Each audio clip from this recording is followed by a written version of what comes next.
കേരളം മുഴുവൻ വലിയ ഒരു ചൂടിൽ വീർപ്പുമുട്ടുമ്പോൾ, സൂര്യാഘാതങ്ങളെല്ലാം കൂടുമ്പോൾ, ഈ സമയത്ത് കേരളത്തിലെ തന്നെ ഒരു സ്ഥലം രാവിലെ 20 ഡിഗ്രിയിൽ നല്ല തണുപ്പും ചെറിയ മഞ്ഞും ഒക്കെ ആയിട്ട് ഒരു സ്ഥലമുണ്ട്. ആ സ്ഥലത്താണ് ഞാനിപ്പോൾ നിൽക്കുന്നത്.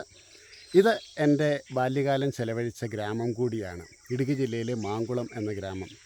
ഈ ഗ്രാമത്തിലുള്ള താളങ്കണ്ടം എന്ന സ്ഥലത്താണ് ഞാനിപ്പോൾ നിൽക്കുന്നത്. ഈ സമയത്ത് രാവിലെ ഏതാണ്ട് 20 ഡിഗ്രി മാത്രമാണ് ഇവിടെ ടെമ്പറേച്ചർ ഉള്ളത്. വളരെ തണുത്ത പ്രദേശമാണ്. പക്ഷേ പകൽ സമയത്ത് ചൂട് കൂടുന്നുണ്ട് എല്ലാ സ്ഥലത്തെയും പോലെ. ഇങ്ങോട്ട് വരാനായിട്ട് അധികം ടൂറിസ്റ്റുകളൊന്നും വന്നു തുടങ്ങിയിട്ടില്ല. പക്ഷേ പുതുതായിട്ട് ഒത്തിരിയേറെ ടൂറിസ്റ്റുകൾ മൂന്നാറിൽ വരുന്നൊരു സ്ഥലം കൂടിയാണ്. ഞാനിപ്പോൾ നിൽക്കുന്നത് താളങ്കണ്ടം എന്ന് പറഞ്ഞ സ്ഥലമാണ്. ഇവിടെ നോക്കിയാൽ കാണാൻ സാധിക്കും രാവിലത്തെ ഈ ഒരു പച്ചപ്പും മറ്റുമൊക്കെ ആയിട്ട്. അടിമാലിയിൽ നിന്ന് 2 വഴികളുണ്ട്. കല്ലാർ വഴി, പീച്ചാട്, വിരിവാറ് വഴി. വിരിവാറ് മുതൽ പുതിയ ടീ പ്ലാന്റേഷൻ ആരംഭിക്കും. വളരെ മനോഹരമായിട്ടുള്ള ഒരു 20 വർഷത്തിലധികം മാത്രം പഴക്കമുള്ളതായതുകൊണ്ട് വളരെ നല്ല കാഴ്ചയ്ക്ക് ഭംഗിയേറിയ ടീ പ്ലാന്റേഷനാണ്. അവിടെ തന്നെ വിരിവാറയിൽ തന്നെ ഒരു ചെക്ക് ഡാമുണ്ട്, അത് കാണാൻ സാധിക്കും. അതിന് കഴിഞ്ഞിട്ട് താഴെ വന്നാൽ കുറച്ച് ട്രക്കിങ് പോകാനായിട്ട് വിരിവാറയുടെ താഴെ അവസരമുണ്ട്, പാമ്പുങ്ങയം എന്ന് പറഞ്ഞ സ്ഥലത്തേക്ക്. അതുകൂടാതെ മാങ്കുളത്ത് ഇപ്പം വെള്ളച്ചാട്ടത്തിലധികം വെള്ളമില്ലെങ്കിലും പല വെള്ളച്ചാട്ടങ്ങളുണ്ട്. ആദ്യം തന്നെ മുനിപ്പാറ താഴെയായിട്ടൊരു വെള്ളച്ചാട്ടമുണ്ട്. അതിനുശേഷം പെരുമ്പംകുത്ത് വെള്ളച്ചാട്ടമുണ്ട്, കൊഴിവാലംകുത്ത് വെള്ളച്ചാട്ടമുണ്ട്, പിന്നെ നക്ഷത്ര വെള്ളച്ചാട്ടം, അങ്ങനെ പല വെള്ളച്ചാട്ടങ്ങളും ആറും എല്ലാമായിട്ട്. പിന്നെ അതുകൂടാതെ ഏറ്റവും കൂടുതൽ ആൾക്കാരെ എല്ലാ സമയത്തും അട്രാക്റ്റ് ചെയ്യുന്ന മറ്റൊരു അട്രാക്ഷൻ ആനക്കുളത്തെ ആനകളാണ്.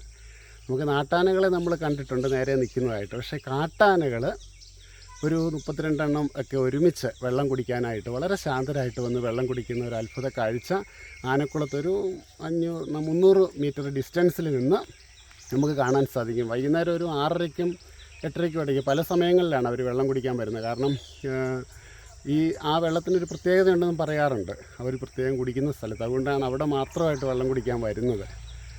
അങ്ങനെയുള്ള ഒത്തിരിയേറെ കാഴ്ചകളുള്ള ഒരു സ്ഥലമാണ്. ഈ സമയത്ത് പുതുതായിട്ട് ഒത്തിരി ടൂറിസ്റ്റുകളും ഒക്കെ വരുന്നുണ്ട്. ഇവിടെ തന്നെ ഇപ്പോൾ ഒരു ഡാം നിർമ്മിച്ചുകൊണ്ടിരിക്കുകയാണ്. 3-4 വർഷത്തിനകം അത് കമ്മീഷൻ ചെയ്യാനാകുമെന്നാണ് പ്രതീക്ഷിക്കുന്നത്. അങ്ങനെ ഈ ഒരു ചൂട് കാലത്ത് ആ ചൂടിൽ നിന്ന് രക്ഷ നേടാനായിട്ട് പ്രകൃതിയോടിണങ്ങി അധികം മാലിന്യങ്ങളൊന്നും ഇല്ലാത്ത വളരെ ശുദ്ധമായ ഈ ഒരു പ്രദേശത്തേക്ക് അവരെയും സ്വാഗതം ചെയ്യുകയാണ്. ഞാനിവിടെ താളങ്കണ്ടത്ത് തന്നെയുള്ള ഒരു ഹോം സ്റ്റേയിലാണ് ഇപ്പോൾ താമസിക്കുന്നത്. പനച്ചനാനിക്കൽ എന്ന് പറഞ്ഞ ഒരു ഹോം സ്റ്റേ ആണ്.